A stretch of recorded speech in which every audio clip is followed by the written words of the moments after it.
The tongue is a fire. Here we go. We're in James chapter 3. It's an intense book. James, as I've told you before, is the wisdom literature of the New Testament in a very real way. It's strongly influenced, by the way, by the book of Proverbs and also by the Sermon on the Mount. Very pithy. It's amazing. I remember I wrote this. It has 54 imperatives in 108 verses. Every other verse on average is a command. That's pretty intense. This guy is no nonsense. As I told you before, you can't read a chapter of this book without him meddling with your affairs. You see, he's stopped preaching and gone to meddling. And that's what this book is like. I'm always convicted whenever I read it, but it's the most practical book of the New Testament. And one of the things he'll be talking about in this chapter is the wisdom from above and the wisdom that's from below. So there'll be two major components that we're going to be discussing in our time together. One is the power of our speech. And it picks up from the wisdom literature of Proverbs. I'm going to be teaching you an overview of some things I have from our speech, the strengths and weaknesses of it. And the other is the nature of wisdom itself, the two forms of wisdom that compete with one another. This was an outline of a series I did some time ago, living with wisdom in a world that has lost it. And in doing this theme of wisdom, there's an introduction to wisdom. How does the Bible define wisdom, and how do we attain it? And then I did an overview of Proverbs, obviously, but then Job, because there's much wisdom to be learned from that, and it's part of the wisdom literature. And then an overview of the wisdom Psalms, because there's a whole genre of Psalms that really, like Psalm 1 and others, are wisdom. They contrast truth and error, the ways of life. And then an overview of Ecclesiastes, another wisdom book. And then an overview of wisdom in the New Testament, especially the Gospels and Epistles and the theme of temporal and the eternal. And then finally, I ended it up with the seventh part, living a life of truth, goodness, and beauty, been created and redeemed to glorify God as living incarnations of His wisdom. So this theme of wisdom is extraordinarily important and biblically centered. And I wanted just to pull out a few motifs with this. I think about a contrast when in my book, The Leadership in the Image of God, I have a chapter on wisdom, and I just taught it last Sunday, and so it's fresh in my mind. So I wanted to share this with you. But there was a book that Colin Smith wrote that would describe his visit to the Durham Cathedral, which was completed in the year 1133.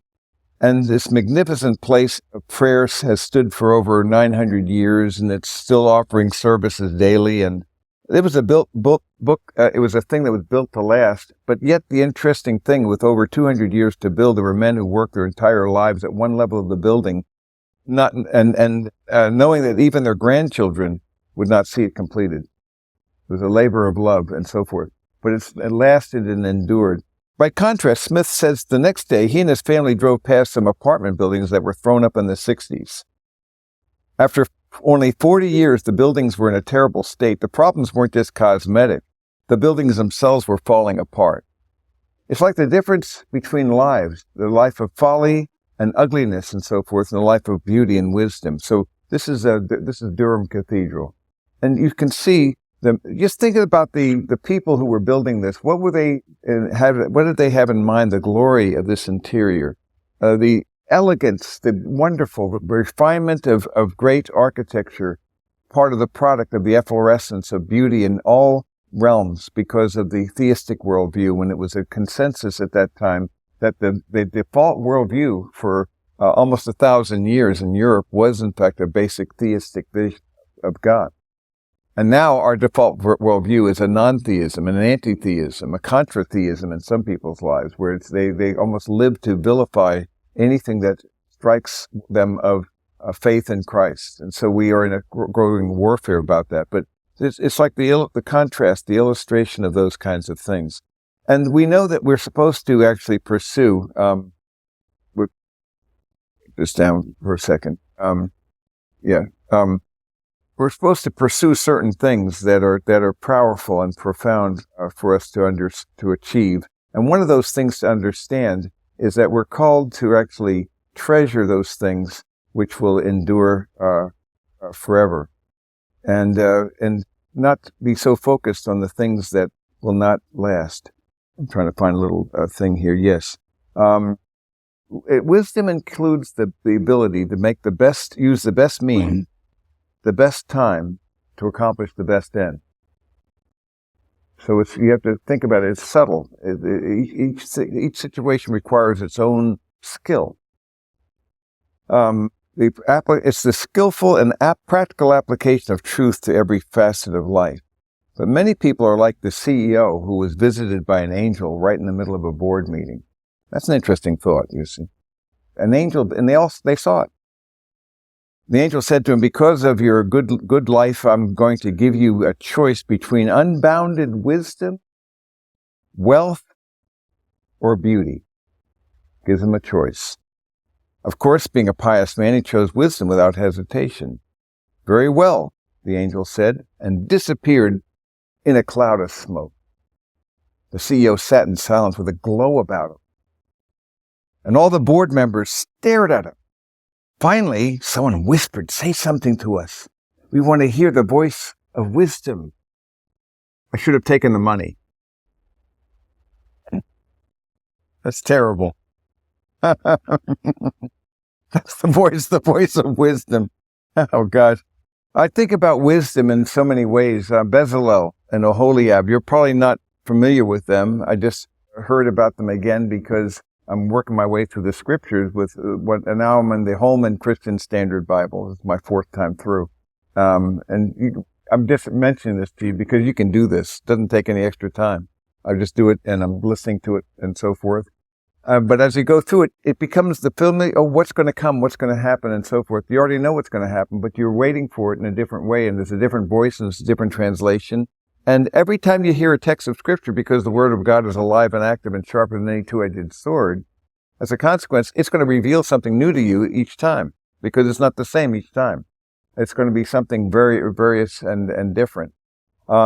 And so I heard about the account again of the building of the tabernacle, and the two major figures with that were a guys named Bezalel and Oholiab, and it described them as men who had a spirit of wisdom that was given to them. This wisdom had to do with skill, and they're an illustration of skill. They could take raw material that had value, but make it more beautiful, shape it, order it, and make something beautiful out of something that was raw, like taking the gold ore and then refining that and then hammering it into the lampstand with its 7 buds, the almond buds and the calyx and the corolla, the 7 components. And it was a work of beauty. It was not just functional; it had beautiful form as well.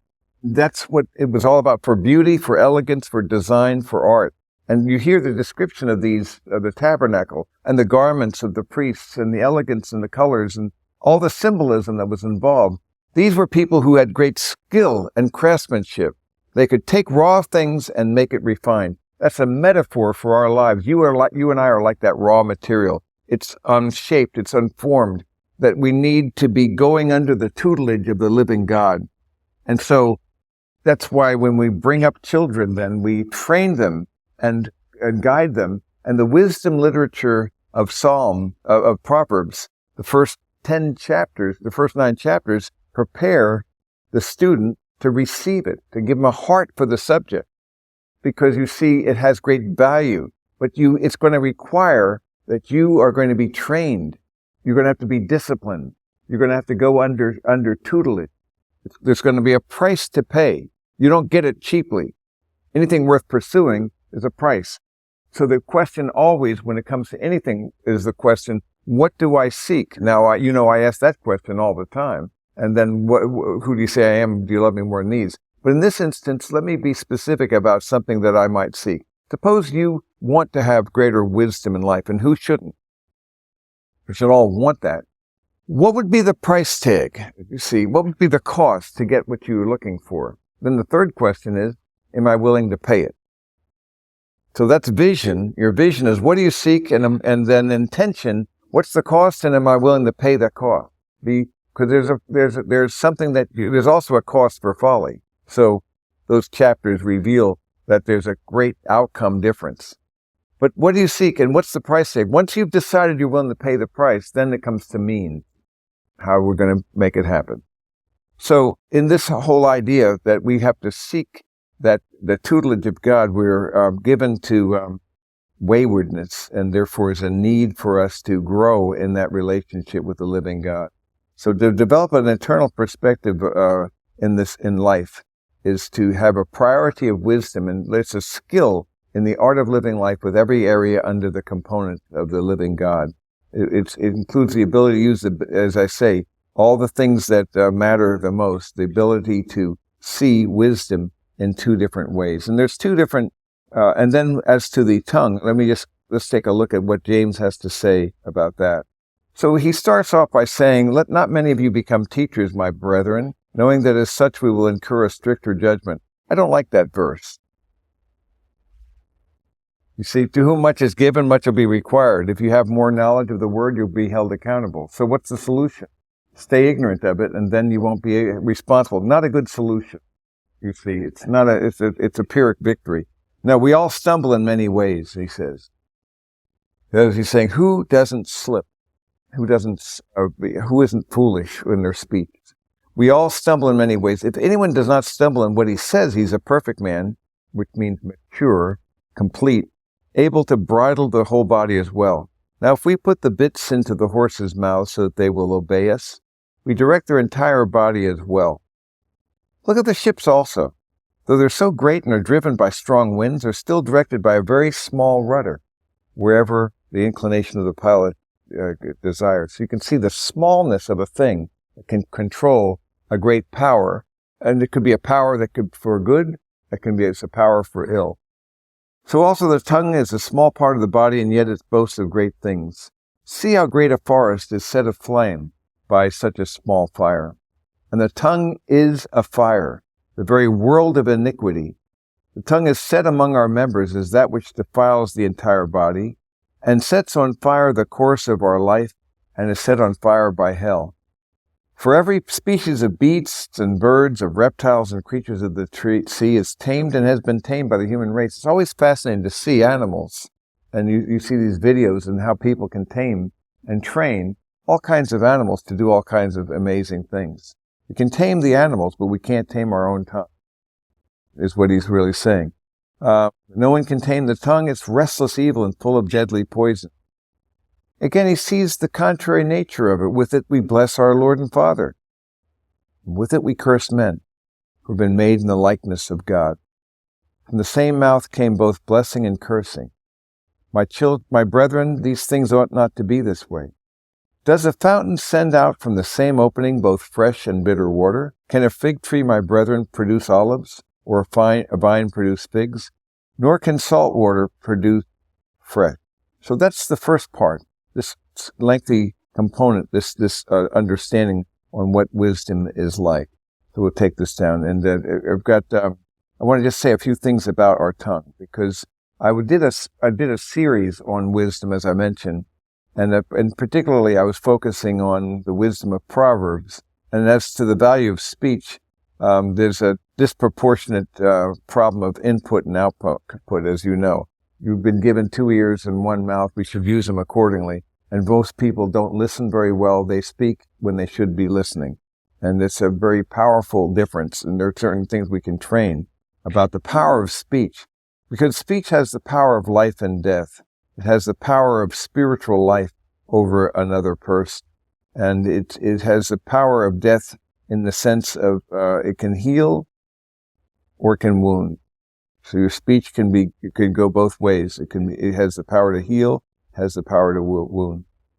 Has the power of rewarding or of troubling oneself as well. So your speech, you can be rewarded by your speech, or it can be troublesome. And there are also limitations to words. We need to not only be aware of the power of words, but the limits of words. In all labor, Proverbs 4:23 says, there's profit, but mere talk only leads poverty. Words cannot alter facts or change reality. They cannot compel a response. So some of the characteristics of words, as I studied the book of Proverbs, were these. First of all, wise words are honest and must not fall. And you look at Proverbs 12:22, lying lips are an abomination to the Lord, but those who deal faithfully are his delight. So it has that power to love so it's designed to receive words and to love the truth in those words. And words of correction can be powerful gifts. A characteristic of words in Proverbs is that they should be few and not many. Guard your words. Rarely do I regret not saying a thing. And very often I have regretted, why did I say that? Have you ever done that? And you realize, and your tendency is more likely to regret not saying a thing than to say a thing. Many is the time when you would have really blown it. But we nevertheless, I look back, and when you do screw up, it's time for us to review that and learn from it, and then gain wisdom again. So my rule of thumb on this is, when in doubt, don't. That's generally a good idea, you see. Whether it's humor or whether it's some kind of a thing that you think you have to impose or produce, just be careful about it. And there are 5 ways of keeping our words at a minimum. I'm going to give you 5 ways. And there are 5 things that we do with our speech that can be eliminated. And it would eliminate a great deal of speech if you consider them. Number 1 is flattery. A wise person doesn't flatter. That'll kill a lot of speech right there. I mean, it's just amazing how insincere we are. And saying, you look marvelous. No, you don't. You look terrible, and so do I. But I really mean it. No, and then boasting is a second thing that we just become aware of that. How many times do we feel we have to communicate something that we want them to know for no reason that they need to know this about me? You see, they need to know this fact, this thing I did, this accomplishment.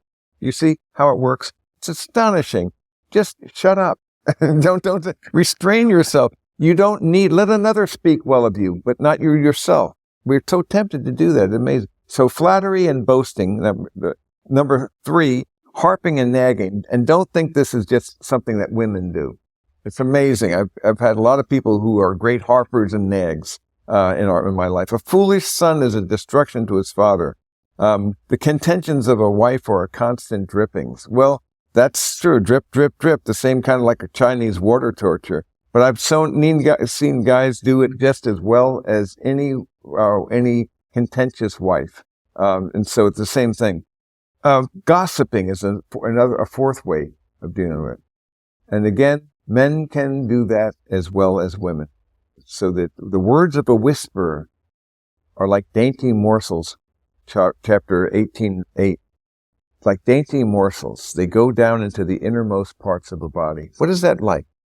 There's a certain pleasure, a schadenfreude at the diminishment of another. That is to say, you hear him saying a bad thing about them, and you feel better because you're not him. You feel somehow by relative to them, so you elevate your status as you do at the other person's expense. So gossiping is another thing that can reduce our words. And finally, arguing. If we got rid of those 5 components right there, our speech would be a good deal less frequent and, frankly, a great deal more pleasant than we would others. So flattery, boasting, nagging, gossiping, and arguing. And it's a good thing for me to become aware of that. How many times am I tempted then to flatter and be disingenuous, or to boast, or to complain, or so forth? And another characteristic of good words is that they're not only true, but they're calm. That they're not emotional. And that they are characterized by the component of skillful listening. And all of us have started to give an answer before we had all the facts. And so one of the wise things about effective listening is that you give the person an opportunity to finish their thought before you interrupt. It's almost like a game of mental chess that people play if you're not careful about it. Again, we learn how to write, we learn how to speak we learn how to compose and so forth, and to write and to read. We don't learn how to listen. Very rarely. Have you had a course in listening when you were in school? Unless you took it as an elective, you probably didn't. And yet effective listening is one of the most important things you can train yourself in doing, because it's the key to effective communication, is really listening. And then effective communication is the key to relationships, so everything matters. But when people don't learn how to listen well, they pick up kind of bad habits by proxy from other people. And they step on each other's ideas. They play a game of chess and who's going to win. They don't get all the facts and then jump to false conclusions. They are not, they interrupt. And another thing is that they don't pause and allow another person to complete their thought and give by active silence. It's this thing that we used to teach in that seminar I used to be involved in. And the idea of giving them like a little half a second before you say your word. And sometimes the most important thing comes out in that little hiatus, that a real thing that they really wanted to say comes out. So think of listening as effective listening is not natural. It requires you to be other-centered and to be a person who considers the needs of another as more important than your own. So it's not like trying to win an argument. And indeed, you can win the person over by listening well and asking them good questions. And then based on their question, the answer to your question, you listen well to that and you ask another, and it can be a very profound way of pulling things out of them and helping them see insights that they might not have been able to see on their own. So skillful listening, I think, is extremely important. So ponder carefully before responding is what I'm suggesting as well. And the scriptures talk about the source of good words. All these things are wisdom components that are powerful in this book. Another component then would be, moving back to our text here, is wisdom from above versus wisdom from below. Let me read this text for you here. So let's take a look at this and see who among you is wise or understanding. Let him show by his good behavior his deeds and the gentleness of wisdom. But if you have bitter jealousy and selfish ambition in your heart, do not be arrogant and so lie against the truth. Again, he comes right at you, and he really helps you understand the subtleties of our defenses, our methods, our self-deceptive allures, and so forth. But be careful to examine yourself. Do you have bitter jealousy, selfish ambition? Do not be arrogant and so lie against the truth.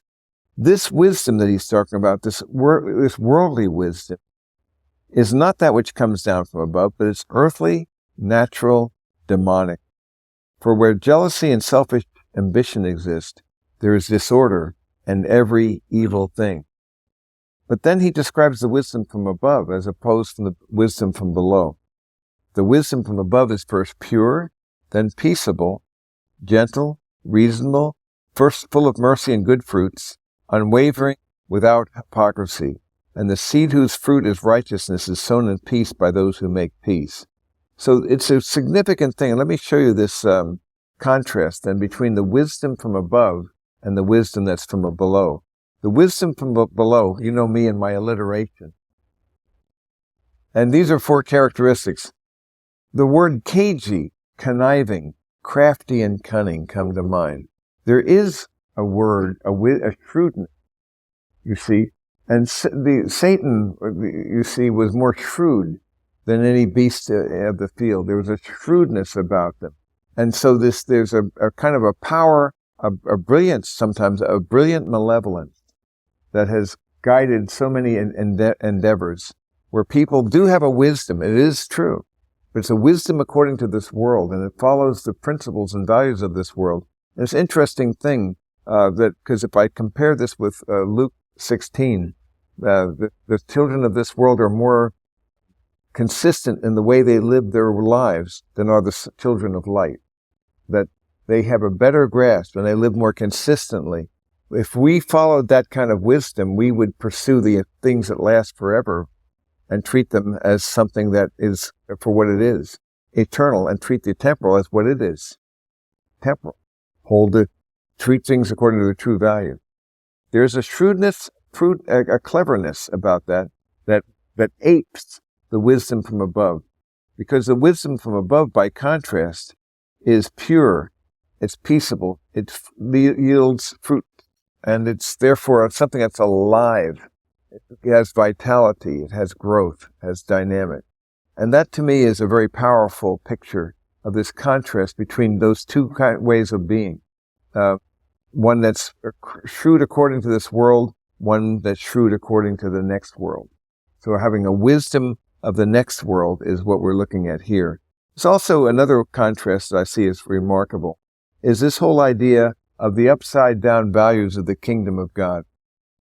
Because the scriptures teach us that one has to die in order to live. One has to go down before one can go up. You have to be last to be the first. The servant will become the greatest. One who loses his life finds his life. The one who is empty becomes full. The one who lets loose embraces, and the one who gives receives. That's a contrasting understanding, isn't it? It's contrary to the world and the ways of the world. But we're looking at an eternal value system that inverts everything, turns it upside down. May have shown this before, but when I think about faith, hope, and love, this contrast here. Now these three, faith, hope, and love. But the greatest of these is love. But in this life, we're to understand that we go from fear to faith. So one of the things that we need to pursue is moving from a mindset of fear to a mindset of faith, to a realization the best is yet to come. And that God saves the best for last. Indeed, the best of this world is less than the least of heaven. So it's a mindset, what's going to last? So from moving from fear to faith, moving from doubt to hope, is a second dynamic. The third one is from selfishness to love. Now, when we consider the nature of faith and hope and love, only two of these are going to remain forever. Two of them will go away. Because you see, faith will become sight. What you have by faith when you see him face to face, you will not be living by faith anymore, but by sight. And hope will turn to have. And once you have been given this grant, this gift of all that the Father has held for you and has now released it to you, you don't have to hope for it, because once you have it, you don't have to hope for it. It's yours. But love will endure. And that to me is the key to this thing, is to understand in these understandings of our lives that we are called to faith, hope, and love. But the love of Christ will endure. So I see this as a kind of a combination. This seems to be the way of loss, but it's the upside down value of God. The way down is the way up. It's interesting in Dante even, he goes down to the levels of hell, and then finds himself going back up to the other side, to the other end of the world, and into Purgatorio and then Paradiso. It's an interesting idea. Even there, the upside down values of the kingdom of God. So if I were to, for example, to go to Matthew chapter 5 as an illustration of this thing, and then the Sermon on the Mount, and you can see when he says the Beatitudes, blessed are the poor in spirit. If you just stop with this first part, and you see he gives the benefits, theirs is the kingdom of heaven, those who mourn, there shall be comforted. But just imagine having a seminar on how you too can become poor in spirit, how you can mourn, how you can be meek or gentle, how you can hunger and thirst for righteousness, how you can be one who has been persecuted for the sake of righteousness. This isn't exactly something that would draw a lot of people. It's kind of a seminar. Because it's an upside-down value. It's something that's very different from our orientation. But actually, in the inverted values of the kingdom of God, this pathway of downward mobility, you might call it, is actually the way upwards. Because as I lose my life, guess what happens? I find his life. And then when I find his life, I realize life is not about me, but it's about him living his life through me and as me. So he wants to live his life through you as you, which is an astonishing thought. So to die is to lose the the illusion of control and authority, and to find that his life, I lose it and find his life to go down. So as I humble myself under the mighty hand of God, a key verse for me has always been this text that relates to what do you have that you did not receive? The mightier boast is if you didn't receive. You see the concept?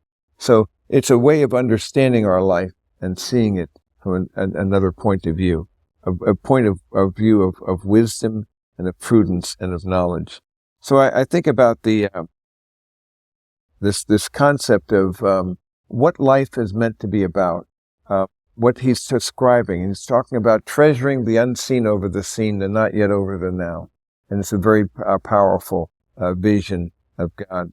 So when I look at this whole area of wisdom, and I think about these metaphors of wisdom, I have a lot of gems with metaphorical facets I can show you here. Salvation the word salvation is a gem, and each of these is a facet. No one of them is sufficient to encompass the whole. So also with atonement, there are 8 views of the atonement. I believe them all. It's not one or the other; it's a both and. You hold these truths all work in tension. Look at wisdom, though. I have more facets for that one. It has to do with skill, the fear of the Lord, discernment, knowledge, prudence, understanding, discretion, instruction, insight, righteousness, equity, and justice, learning and counsel, and reproof. All those are facets of this gem. More yet, truth and goodness and beauty are found in wisdom. Nobility, humility, obedience, rightness, patience, diligence, and perseverance. These are skills that we are called to pursue, and God gives them to us, and it's His good pleasure to give them to us out of His abundance. So when I think about this idea, one last thing I wanted to show you in just a moment here before I get here. It has to do with an understanding. Here we go. Of 8 questions about wisdom that are found in Conformed to His Image, the Revised Edition, pages 215 to 216. And I wanted just to give you walk you through those very briefly, and then we can chat. What is wisdom? Wisdom is the skill, as I've said, it's a skill in the art of living with each life area under the dominion of God. The best means, the best time to accomplish the best end. A key to a life of beauty and fulfillment and purpose. Well, how do I pursue that? It rests in the hands of God. Since it comes from above, James 3:17, this wisdom comes from above. We cannot attain it apart from Him. The third question then is, well, what are the conditions then for attaining wisdom? And it can be gained only by cultivating the fear of the Lord, as Proverbs 9:10 tells us. The fourth question is, what is the fear of the Lord? So each one leads to the next.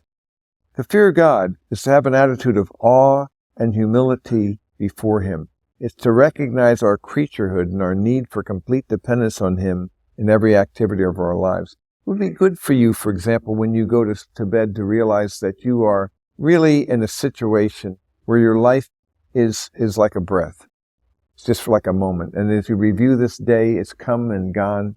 And you know how I describe it when you go into your burial chamber tonight. Remember, you have your birth, you have your growth, you have your decay, you have your death. This day is like a whole life. And so you woke up this morning, then you begin to grow. Some of us reach a point of capacity. Some of us require more caffeine to do it. But eventually you grow, and then you start to decay. When will you decay this day? Oh, you might have a little weakness this afternoon, but eventually you may have a second wind. But you'll decay enough to where you go into the fourth state when you go to your burial chamber. Remember, we've talked about this. And you put on your grave clothes, your PJs or whatever you wear in bed, and you go to your bed, and it's like a bier, and you pull your shroud over your head, you know, in the darkness. You go into this death-like state that Paul describes as sleep. And it's a metaphor for death. And it's kind of a loss. And Have you ever had that experience where you wake up a little bit like that? You suddenly come up, it's abrupt because it's like you're dying in a sense, letting loose of the autonomic, of your control, your willful control over these things. And so sometimes it gets out of sync. I want you to see that as a moment of vulnerability, a moment of review, a moment of realization that this day is all you've got. And this very night, if the Lord doesn't return, but wouldn't it be wise to live as if this is the night when you would actually awake and see Him? You see, awake, sleeper, and arise from the dead when Christ will rise on you. So that's the whole idea. When you go through this death-like state called sleep, but then in the morning, awake, sleeper, and rise from the dead. So every day is a resurrection, and every day is a gift, and every day is all you've got. To live, wisdom invites us to live with 2 days, today and that day on our calendar. So those are the questions, and the fear of the Lord is having a sense of awe and realization of radical dependence upon Him. Every life breath is from Him. Everything comes from Him, through Him, and to Him. Why have so few people developed this twin attitude of awe and humility? I think it's a temporal value system versus the eternal value system. It's two contrasting systems, and men wish to play by two sets of rules, as they often will try to do. In our youth, we struggle with naivete and lack of focus. In our middle years, it's playing by two sets of rules. It's a double-mindedness and entanglement, trying to serve God in one realm and serve man in another. But really, we have to recognize the centrality of Christ. You can't have two value systems. There's one that must rule and reign. The treasure the unseen over the seen, and the not yet over the now takes great risk. So how can I do this? How can I reject the temporal value system? It's going to be cultivated by faith. I have to trust in God in spite of appearance and experiences to the contrary. So as I have to cultivate this eternal perspective and to encourage one another to realize the brevity of this earthbound sojourn, just see how quickly it goes by. How do we grow in faith? Our ability to trust God is directly proportional to our knowledge of God. So the way you get to know Him is to realize that God's a person. And when I think about God as a person, there are 5 components I want to give you as we kind of tie this together. Number 1, think about your closest relationships. What conditions had to be met before you could get to know these people in a strong way? First of all, both people have to be willing to get to know each other. That's a prerequisite. You may want to know another person, but if they don't want to know you, you're not going to know them. That's just the nature of that. One-sided relationships are always dead ends. So the amazing thing, the most astonishing thing is that the one who is the wellspring of all things, the infinite and the eternal one, wants to know us, wants to spend time with us, wants to be with us, wants to hang out with us. It's hard for me to imagine. And in fact, underwrote the cost to make it possible with His own blood. I can't even imagine. It's just beyond imagination. But at any rate, He wants to know us. He invites us to know us. He pursues us, and we must respond. So both people, secondly, must gain knowledge of each other, not just about each other. It's not just facts, but rather the person. Getting to know a person is more than just the facts about the person, but getting to know them in a personal way. And so we can grow in our love for Him as we know Him that way. A third thing that's necessary for both parties is openness, acceptance, and forgiveness. Without that, there can be a caustic relationship where growing bitterness, resentment, hatred, unforgiveness, all these things can cause a relationship to decline. So we have to be willing to be honest enough to realize that we were given better than we deserve. We must give others better than they deserve. And so treat people with grace, not with justice, because you were not given justice. If you were given justice, you wouldn't be here. See, you were given grace. You were given better than you deserve. So He invites us to give others better than they deserve. And the contrast is great because we were forgiven far, far, vastly more than we were asked to forgive when we stop and think about it. So there's openness, acceptance, and forgiveness. And then a fourth thing is a relationship must thrive on communication. So imagine you decided to have a day of verbal fasting. It would be a good idea to tell the people in your life that you were going to do that, you see. If you're married and you don't tell your wife why you're doing this is not a great relationship. Speak up, and you just don't say anything. This isn't wise. So it's a good idea to communicate that why you're doing it if you're going to do it. But generally speaking, it's amazing how relationships can decline. And it's depressing for me to go to restaurants and see a couple and they never say a word. They might as well be eating by themselves. You see, there's a sadness about that. There's no communication. They forgot how to connect that. And one of the things that happens, of course, is that overlap erodes with the passing of time. Your common ground will erode unless you intentionally find those areas that are common to both of you. And you'll have your interest and she'll have hers. And it's perfectly good that she has her interest. And you don't need to be interested in all the things she said. And then by the same token, she doesn't need to be interested in all, but there needs to be some overlap. What brought you together? What was the common ground? And unless you cultivate common ground, it will evaporate, it'll erode. And often they build their relationship around their children. And then when their children are gone and they're empty nesters, they're two strangers under the same roof. Can easily happen. So that you have to realize this is the one that you must convey and communicate with. And it means talking, it means listening, it means caring. There's all kinds of verbal and nonverbal communication. And finally, the relationship must be developed in action. So this is to say a series of responses to the needs and desires of another. So to know God is to love Him is to want to respond to His desires for a life. So the whole idea in relationships then is to want to know another person, to gain knowledge not just by hearsay, but by acquaintance. And that's what the point of the 4 life-changing prayers is about, is to know Him, a spirit of wisdom and of revelation, and acknowledge Him, that the eyes of your heart will be enlightened, that you would know the love of Christ which surpasses knowledge. So this is not just hearsay, this is an intimate knowledge, and you're praying for the grace to know Him. And when that happens, you get to know Him, not just about Him. And as you do that, you become more willing to be open to this one who is the lover of your souls. And then openness and forgiveness, and so that you're not trying to hide, but you live with integrity before Him, and you do not allow something that will fester, but rather you deal with it quickly.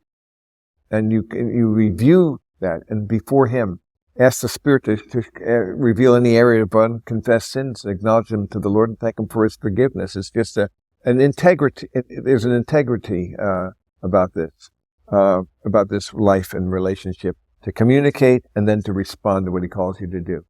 So when I go back to this epistle of James, as I'm looking at it here, it's going to call up a couple things to your attention.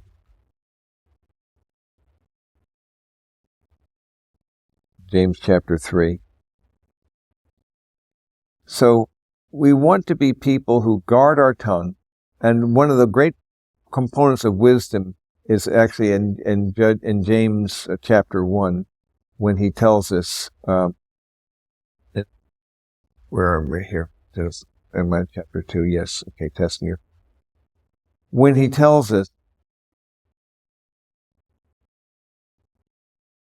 everyone must be quick to hear, slow to speak, and slow to anger. For the anger of man does not achieve the righteousness of God. So be quick to hear, slow to speak, and slow to anger. And there's a wisdom in doing that. So James invites us to see what wisdom looks like, and tells us to pursue that which is not natural, earthly, and demonic, but rather the wisdom that is pure, peaceable, acceptable, gentle, unwavering, without hypocrisy. What questions do you have? Yes.